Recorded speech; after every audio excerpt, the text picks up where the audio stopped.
RP Singh साहब बताइए मुझे, डिमांड और सप्लाई को हम मैच कर पाएंगे या त्योहारों में हमको पावर कट देखने को मिल रही है, जैसा मनोज सर ने पूरी सिचुएशन को कुछ ही शब्दों में एक्सप्लेन कर दिया।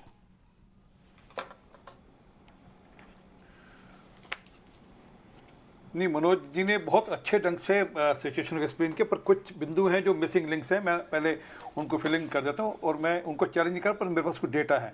मैं मानता हूं इम्पोर्टेड कोल 30% कम हुआ, पर हिंदुस्तान का जो कोल है वो 24% हमारा प्रोडक्शन में बढ़ा है, तो उसको वो आत्मनिर्भर भारत के अंतर्गत बढ़ा भी है। और आप ये भी समझते हैं कि जब हम इम्पोर्ट करते हैं तो उसके कारण से हमारा डॉलर का व्यय भी होता है, परंतु ओवरऑल भी कोल का प्रोडक्शन हर साल लगभग बढ़ा है। और ये नहीं, मतलब हमारे काल में नहीं, यूपीए काल में भी 532 से लेकर वो लगभग 609 तक गया, और अभी वो लगभग 730 मिलियन टन तक गया, और उसके बाद 700 अभी ये इस पिछले पीरियड में कोरोना काल में थोड़ा कम हुआ, क्योंकि कोरोना काल में प्रोडक्शन भी कम थी, थोड़ा कंजम्पशन भी कम थी, सबको जानकारी कंजम्पशन कम थी, परंतु कोल में बिजली के लिए कोयले की कमी नहीं। ये तो अभी आपके सामने मंत्री जी ने बोला कि जितनी जरूरत है उससे ज़्यादा कोला हमारे पास है। कल ही के दिन लगभग 2 मिलियन टन कोला प्रोड्यूस किया गया, जबकि 2.5 मिलियन टन, जबकि रिक्वायरमेंट थी 2 मिलियन टन की। हाँ, 2 लाख टन की से कहते, परंतु मैं ये मानता हूँ कि एक साइकिल में गड़बड़ थोड़ी हुई कि जो 17 दिन का स्टॉक रहता था वो कम होकर 4.5 दिन हुआ, परंतु पिछले दिनों में जब से ये हल्ला शुरू हुआ है वो स्टॉक भी बढ़ना शुरू हुआ। मेरी जानकारी जो आई वो 5 दिन का हो गया, और आस्ते आस्ते बढ़ते बढ़ते वो बढ़कर वापस से 15-16 दिन का आएगा।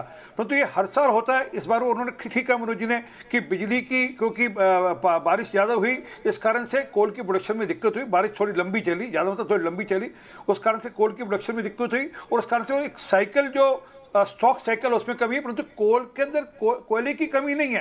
ये केजरीवाल साहब, उनको कोई प्रवक्ता बैठे नहीं तो मैं बताता, हर बार ये कोई ना कोई एक बड़ा हुआ खड़ा कर फिर उसमें नाटक करना, नौटंकी करना उनका स्टाइल है। ऑक्सीजन को लेकर इसी प्रकार से उन्होंने हल्ला किया था, कहा था ऑक्सीजन की कमी हो गई। जब ऑडिट की बात हुई बोले हमारे पास ऑक्सीजन सरप्लस है, कृपा करके ले जाइए। तो इसलिए मैं आपके जो लोग हैं, जो व्यूअर्स हैं, उनको श्योर करता हूँ कि कोयले की कोई दिक्कत नहीं, देश में बिजली का कोई संकट नहीं। आपको जितनी बिजली अभी मिल रही है उससे ज़्यादा बिजली मिल सकती है और मिलेगी आपको, उसके कारण से आप चिंतित मत रहिए। केंद्र सरकार पूरी तरह अवगत है। ये सिर्फ कोल की स्टोरेज में कमी है, वो भी आपकी जानकारी और जोड़ दूं, जनवरी से लेकर जुलाई तक लगातार केंद्र सरकार ने चिट्ठियां लिखी राज्य सरकारों को कि थोड़ा अपना कोल सप्लाई, कोल स्टॉकिंग बढ़ाइए, और उसमें भी उनको कोई पैसा नहीं खर्चना पड़ता, वो सबका सब उधार ही मिलता है। तो अगर वो उधार पे अपना कोल स्टॉक बढ़ा लेती तो थोड़ा ये दिक्कत कम आती, परंतु चलिए वो हो गया। मैं ये बात अश्योर कर रहा हूँ कि ये जो 4.5 से अब कोई 5.5 दिन हुआ है, और ये बढ़ते बढ़ते 15-16 दिन हो जाएगा स्टॉक का, और जो थोड़ा सा संशय मन में कहीं किसी के दिमाग में हो वो दूर हो जाएगा उससे।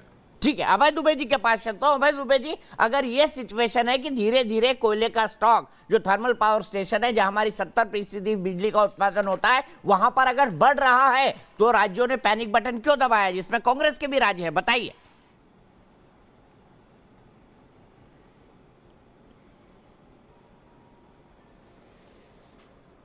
वर्गीय सेंट्रल इलेक्ट्रिसिटी अथॉरिटी की रिपोर्ट पढ़ी।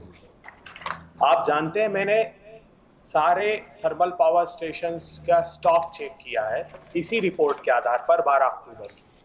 आप चौंक जाएंगे जानकर, हरियाणा में 5 थर्मल पावर प्लांट्स ये बता रहा है, जिसमें से 5 सुपर क्रिटिकल कंडीशन में है। अब मैं पहले 1 मिनट ये बता देता हूं आपको कि आम तौर पर जो कोयले का स्टॉक रखने के नॉर्म्स है, अगर पीटेड है, अगर पास वहीं पर आपका प्रोडक्शन हो रहा है, पास ही में खदान है, तो 15 दिन का स्टॉक रखना है, 500 किलोमीटर की दूरी पर तो 20 दिन का रखना है, इस प्रकार से डिफाइन किया। और 1000 किलोमीटर से अधिक दूरी है तो 30 डेज का स्टॉक आपको रखना है सामान्य परिस्थिति के लिए। अगर वो 3 और 5 दिन होता है तो क्रिटिकल और सुपर क्रिटिकल कंडीशन में आता है। अब आपको समझने में आसानी होगी कि हरियाणा के 5 में से 5 सुपर क्रिटिकल कंडीशन में है, मतलब 3 से 4 दिन का कोयला है।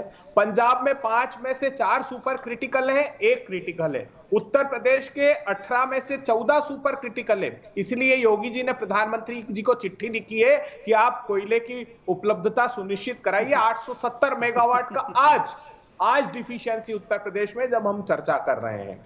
इसी प्रकार पंजाब में 4 में से 2 सुपर क्रिटिकल है, 2 क्रिटिकल है। ये तो नॉर्दर्न रीजन का हो गया। इसी प्रकार वेस्टर्न रीजन छत्तीसगढ़ 16 में से 7 सुपर क्रिटिकल है, 6 क्रिटिकल है। गुजरात में से 4 में से 1 क्रिटिकल, 1 सुपर क्रिटिकल है। मध्य प्रदेश में से 10 में से 5 सुपर क्रिटिकल है, 3 क्रिटिकल है। इसी प्रकार महाराष्ट्र में 16 में से 10। तो समूचे देश के करीब करीब 75 से 80% पावर प्लांट्स में क्रिटिकल और सुपर क्रिटिकल की पोजीशन है, और सभी राज्यों में डिफिशियंसी है। जितनी आवश्यकता डिफिशियंसी होगी तो पावर कट होगा स्वाभाविक रूप से। अब ये सरकार को नहीं पता था। सरकार को मैं आपको एक डेटा देता हूं, 2018-19 में 10,72,224 मेगावाट की आवश्यकता, मिलियन यूनिट्स की आवश्यकता थी। उसी के आधार पर 19-20 में 10,42,748 मिलियन यूनिट हुआ। अर्थात ये साफ था कि कोरोना काल में आपका कंजम्पशन कम हुआ है। तो फिर आपने जो ये ग्रुप ऑफ मिनिस्टर्स फॉर्म किया है, 5 मंत्रालयों के मंत्रियों को जिम्मा दिया है कि अगर क्रिटिकल स्थिति आए तो आपको कैसे इसकी फायर फाइटिंग करनी, मीटिंग तक नहीं की उन्होंने। क्या सिर्फ चुनाव में लगे रहेंगे? हिंदुस्तान को आपने इस प्रकार बर्बादी की कगार पर ला खड़ा किया।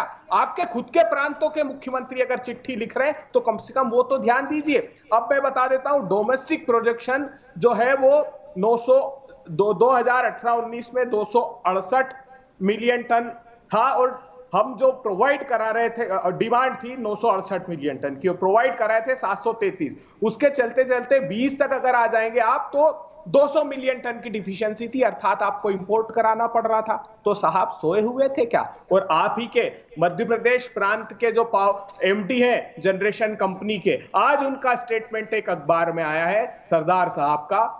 वो कह रहे हैं कि हमको 15 रेक चाहिए प्रतिदिन, हमको सिर्फ 7 रेक मिल रहा है कोयला। और कोयले की स्थिति ये जो अभी आपके एडिटर साहब कह रहे थे, इतना गीले कंडीशन में है कि वो पाउडर बनाने जाते हैं तो लुगदी बन जाता है, क्योंकि पावर प्लांट में उसका पाउडर झोंकना होता है जिससे वो हीट जनरेट करते हैं। तो उन्होंने कहा उस गीले कोयले को सुखाने के लिए और ज्यादा हीट की रिक्वायरमेंट है। वो जो क्रिटिकल सुपर क्रिटिकल वो टेक्निकल टर्म बता रहे हैं, ठीक होगी उनके हिसाब से, जो उन्होंने कोई पढ़ लिया होगा, ठीक बता रहे होंगे। परंतु मैं वापस दोहरा रहा हूँ, 4.5 दिन से लेकर 6 दिन का था, वो आस्ता आस्ता बढ़कर अभी 1 दिन बढ़ा है। और ये बात नोट कर लीजिए, अक्टूबर के अंत तक वो वापस से 10-11 दिन हो जाएगा और आगे बढ़ते हुए। ये हर साल होता है, इस साल नया नहीं हुआ।